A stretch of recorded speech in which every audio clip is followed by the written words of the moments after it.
Hola, ¿qué tal chicos?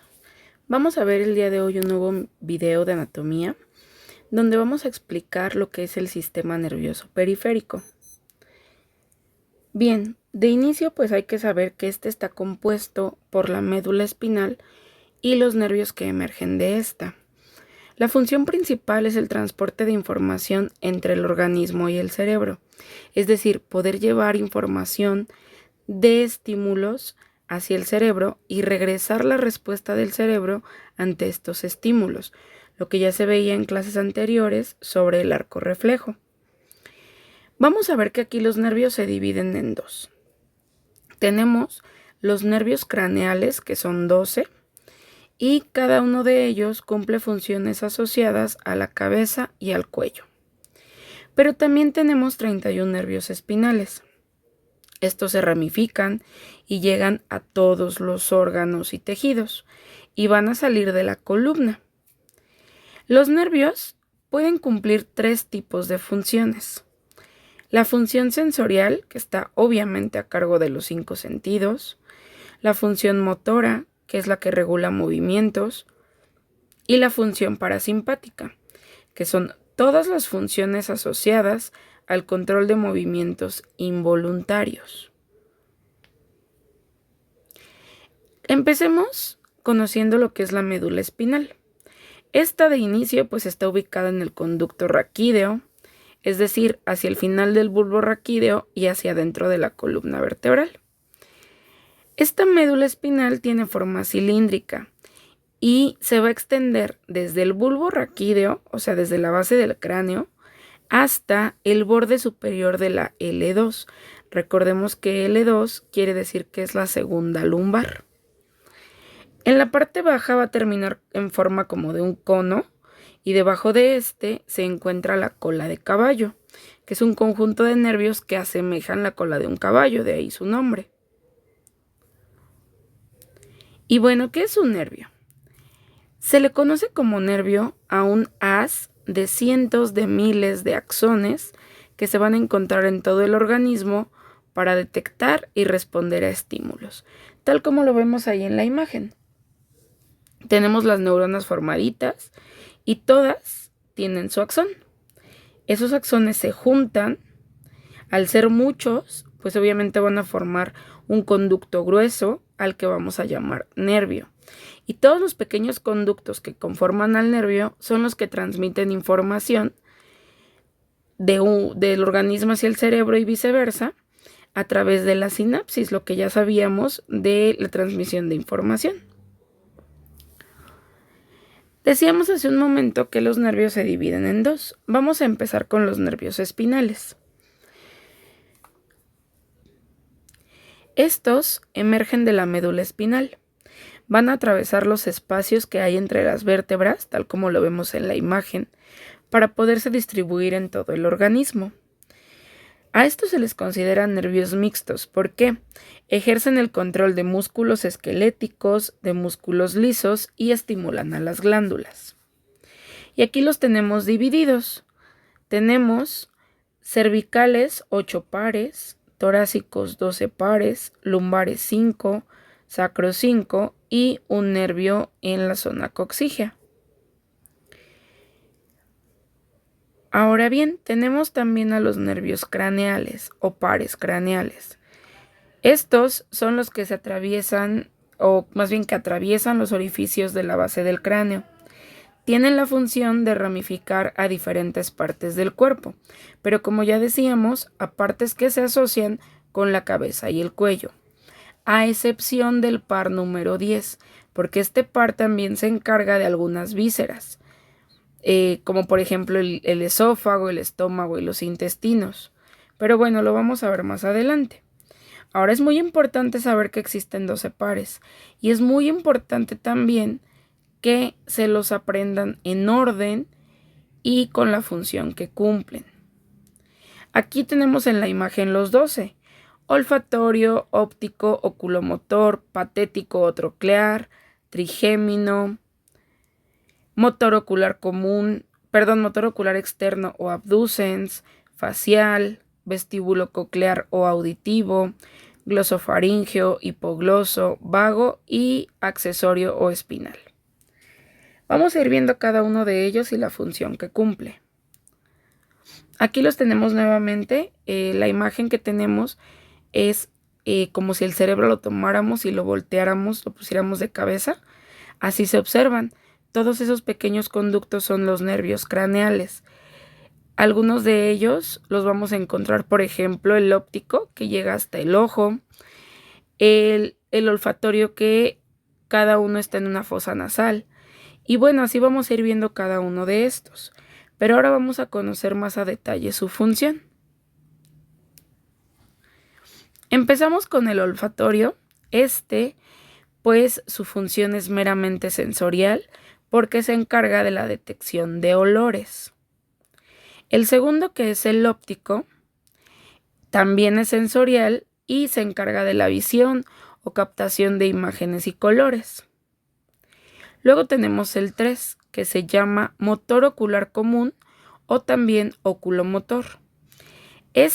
Tiene función motora, que va a ser el movimiento del globo ocular, y función parasimpática, que es el reflejo fotomotor. ¿A qué se refiere esto? A los movimientos de la pupila cuando recibe luz y cuando no la recibe. A esto se le conoce como miosis, que es la contracción de las pupilas cuando nos ponen una lámpara muy cerquita, y midriasis, cuando estamos en un lugar muy oscuro para poder enfocar, la pupila se dilata, se va a expandir. Siguiente es el patético o troclear. Se encarga de movimiento del globo ocular también. El trigémino, que es el número 5, tiene 3 funciones. Vamos a ver aquí, tiene 2 funciones. Tiene la porción o la función sensitiva, que va a ser transmitir sensación de tacto, de dolor y de temperatura en la cara. Pero también está la función motora, que es encargarse de los nervios de la masticación. En el caso del número 6, que va a ser el motor ocular externo o abducens, se encarga de los movimientos del globo ocular. El número 7, que es el facial, cumple con 3 funciones. En la función sensitiva es el que va a captar los sabores en los 2 tercios anteriores de la lengua. Si la lengua la dividimos en 3 partes, los 2 tercios anteriores sería la punta de la lengua y la mitad de esta. Ahí es donde se captan los sabores. En cuanto a la función motora, tenemos la expresión facial, o sea, los músculos que permiten los gestos. Y en la función parasimpática tenemos la estimulación de las glándulas que producen saliva y de las glándulas que producen lágrimas.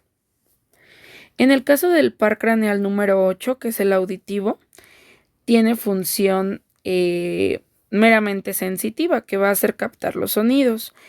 Y también se encarga del punto de equilibrio. En el oído tenemos el punto de equilibrio y lo podemos llegar a alterar al recibir algún golpe fuerte o al escuchar un sonido muy agudo. Muchas veces cuando esto sucede nos llegamos a marear o tenemos la sensación de que nos vamos a caer, y eso se debe a que se está alterando el punto de equilibrio. El que sigue es el número 9, que sería el glosofaríngeo. También tiene 3 funciones. En el caso de la función sensorial, le da sensibilidad a un tercio posterior de la lengua, o sea, la parte profunda. En la parte motora, se encarga de la elevación de la faringe al momento de tragar los alimentos. Y en la parte parasimpática, estimula a la glándula parótida. Estas glándulas las vamos a ubicar en la parte trasera de los oídos, y de lo que se encargan es de producir saliva que se derrama sobre las mejillas, y obviamente pues la saliva cumple una función. Entre muchas pues está la degradación de los alimentos, está también la lubricación de la cavidad oral. En el caso del nervio número 10, que es el vago, también tiene 3 funciones. En cuanto a la función motora, pues está la deglución y está también la fonación. Permite los movimientos de las cuerdas vocales. En la función sensitiva, pues también da la sensibilidad al tercio posterior de la lengua, pero además de eso se va a encargar del movimiento de la epiglotis. ¿Qué es esto?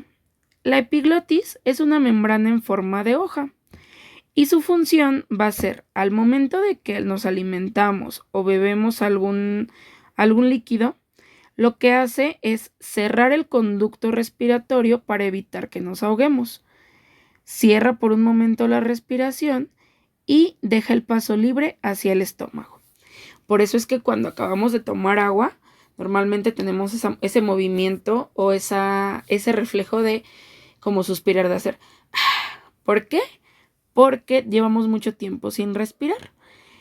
Cuando tomamos mucha agua o decimos que el agua o la saliva se va por otro lado, es porque se está moviendo muy rápido la epiglotis y eso va a provocar entonces que no cierre adecuadamente y que el agua pueda pasar hacia el lado respiratorio.